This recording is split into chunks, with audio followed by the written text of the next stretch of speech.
તને ખબર છે જેલમાં ચક્કી પીસવી પડશે આપણે. ના હું યુએસ જઈ શકીશ અને ના તારા લગ્ન થશે અને તારે પણ નોકરીમાંથી હાથ ધોવા પડશે. એ આને છોડ, તું કોલ કર પહેલા.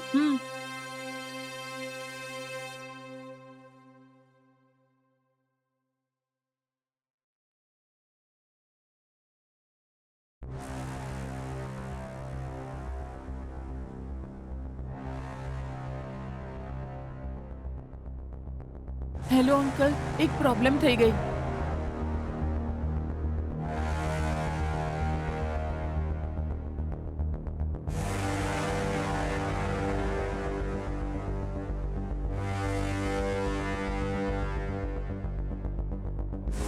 અરે દિવ્યા, આ શું કરે છે?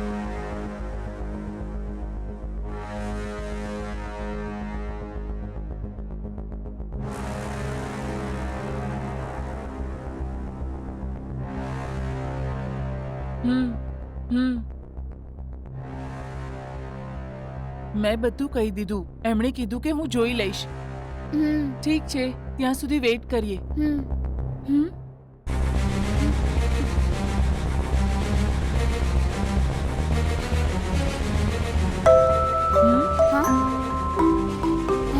કોણ આવ્યું હશે?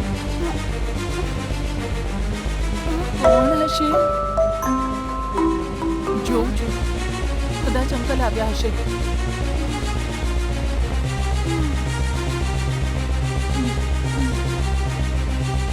એ કેફુલ.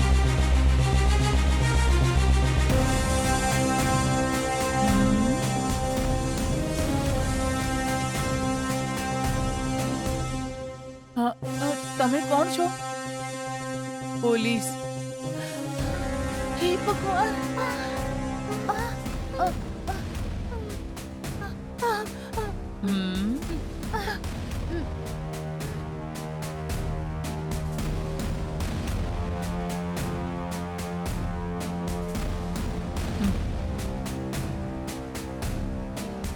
ક્યાં છે? અમને કેવી રીતે ખબર પડી બધી?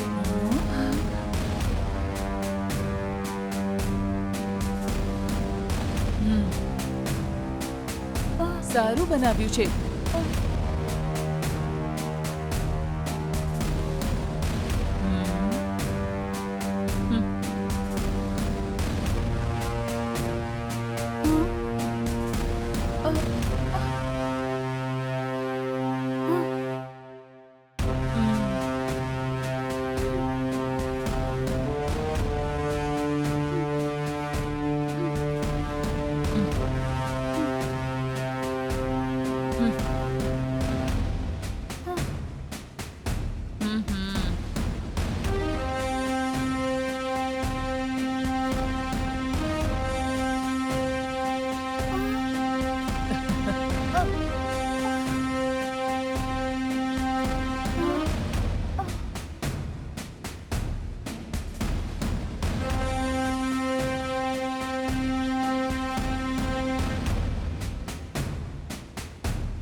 હવે શું થશે? ડર લાગે છે યાર. ઓ ગોડ, બચવું બહુ મુશ્કેલ છે. હવે શું કરીએ આપણે?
આવું જ બન્યું હતું મેડમ. શું થયું હતું હું તમને કહું. તમારામાંથી એકના એની જોડે પ્રેમ થઈ ગયો અને તારા લગ્ન પણ કોઈ સારા છોકરા જોડે ફિક્સ થઈ ગયા. મોટી આસામી મળતા જ આને રસ્તામાંથી કાઢી નાખ્યો તમે લોકોએ. પણ આ સાંભળતા જ એણે તમને બ્લેકમેલ કરવાનું શરૂ કર્યું. તમે ત્રણેય બેચલર પાર્ટીના નામે એને બોલાવીને ટપકાવી દીધો. ના મેડમ, સાચું કીધું ને મેં? ના મેડમ. અત્યારે કારણ વગર એણે ખૂબ જ સારા બનીને એ તમને મિસયુઝ કરવા લાગ્યો. આવું કર્યું, તેવું કર્યું, એવું બધું બોલીને તમે લોકો એક બીજી કહાની રચો છો. ઠીક છે ને? નહીં મેડમ, નહીં મેડમ.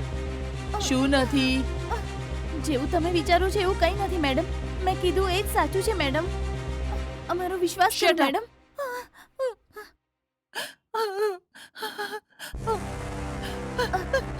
Please madam. તમે જે પણ કીધું બિલકુલ સાચું નથી મેડમ. અહીંયા જે પણ થયું અમે તમને બધું કહી દીધું મેડમ, અને એ જ સાચું છે મેડમ. પ્લીઝ વિશ્વાસ કરો મેડમ. પ્લીઝ મેડમ, મારું જીવન બરબાદ ના કરો મેડમ. જો એવું કરવાનું વિચાર્યું તો અત્યાર સુધી તમારી વાર્તા પૂરી થઈ ગઈ હોત. આમ અહીંયા બેસીને વાત ન કરતી હોત. રમેશના કહેવા પર જ હું અહીં આવી છું. બધું જ જાણું છું હું. સોના કોણ છે? હું જ છું મેડમ. તને જ એણે મિસયુઝ કરી કે? આ બધાની જરૂર શું હતી તારે? હે? કોઈ બીજું પોલીસ વાળું હોત તો શું કર્યું હોત ખબર છે તમને? આ જ કર્યું હોત. તમે ત્રણેય જેલમાં બંધ હોત અત્યારે. તમારું નસીબ સારું છે કે મને ફોન આવ્યો. નહીં તો ખેલ બરબાદ થઈ ગયો હોત. Okay okay, relax relax. આંખો તો લૂછો. રડ નહીં. આપણે બધું જોઈ લઈશું. રમેશે બધું કહી દીધું મને. તમને ત્રણેયને હું બચાવીશ. હવે જરા હસો ને.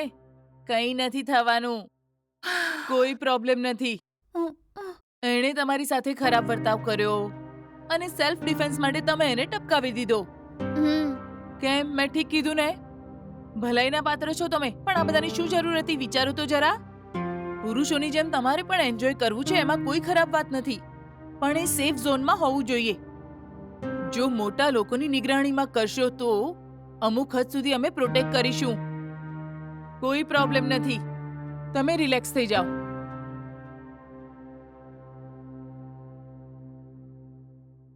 હેલો, જે કહું છું એ નોટ કરો. SRK ગેસ્ટ હાઉસમાં કામ કરવાવાળો જે માણસ છે ને, દારૂ વધારે પડતું પીવાથી રાત્રે રૂમ ક્લીન કરતી વખતે નીચે પાણી પડ્યું છે એ જોયા વગર જ એ માણસ એનો પગ મૂકતા જ એ લપસી ગયો અને માથા પર વધુ વાગવાથી એ મરી ગયો. It's a purely accident death. Location મોકલું છું, જલ્દી આવી જાઓ. આપણી સાઈડની ફોર્માલિટી કમ્પ્લીટ કરો. ટીમને પણ ઇન્ફોર્મ કરો. Okay? Anyway, happy married life.